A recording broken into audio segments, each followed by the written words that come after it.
সাথী কিসের চাঁদা রে? মোহাম্মদ তো অসুস্থ, তাকে চিকিৎসা করাতে হবে, তার চাঁদা। তুই কি গ্রামের গরিব মানুষের জন্য ঠিকা নিয়েছিস নাকি? রোজ রোজ কারো না কারোর জন্য টাকা তুলে যাচ্ছিস। আমি টাকা দিতে পারবো না, আপনারা কেউ টাকা দেবেন না। তা পারবি কেনে? সন্ধ্যেবেলা বাড়ি বসে মাল গিলতে পারবি, হোটেলে মেয়ে ফুর্তি করতে পারবি, আর কারোর উপকার করতে গেলে তোদের অ্যালার্জি হয়। খেল টাকা।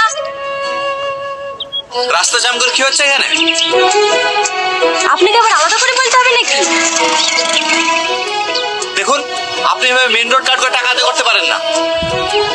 মানুষ বিপদে পড়লে সব করতে হয়, কিছু সাহায্য করুন। আমার কাছে টাকা নেই। দেখে তো বড় লোক বাপের বিগড়ে যাওয়া ছেলে বলে মনে হচ্ছে, আর আপনার কাছে টাকা নেই। তাড়াতাড়ি টাকা বের করুন। টাকা নেই মিন্স ক্যাশ নেই, ফোন পে চলবে? স্যার, যদি ফোন পে থাকতো না, তাহলে রাস্তায় দাঁড়িয়ে এভাবে চাঁদা আদায় করতাম না। তাহলে কিছু করার নেই। তাহলে এক কাজ করুন, ওই পেছনে এটিএম আছে, ওখান থেকে টাকা তুলে নিয়ে এসে দিয়ে যান, কারণ আপনাদের মতো বড় লোকদের ছাড়া যাবে না। এই জোস না, টাকা না নিয়ে ছাড়বি না।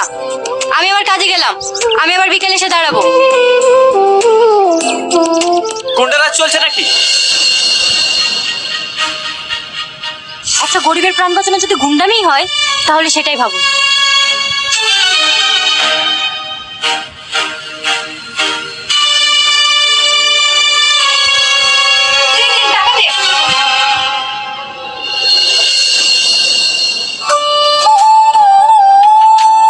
শাকিল, তোমাকে যা যা বলেছি সব নিয়ে এসেছো?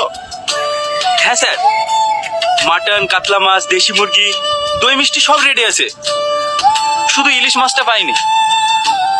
এই কি বলছো? বাঙালির যেটা সব চাইতে পছন্দের ইলিশ মাছ, সেটাই নিয়ে আসনি?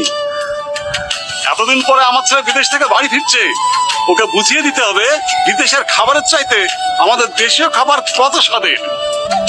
আমি ব্যবস্থা করছি স্যার।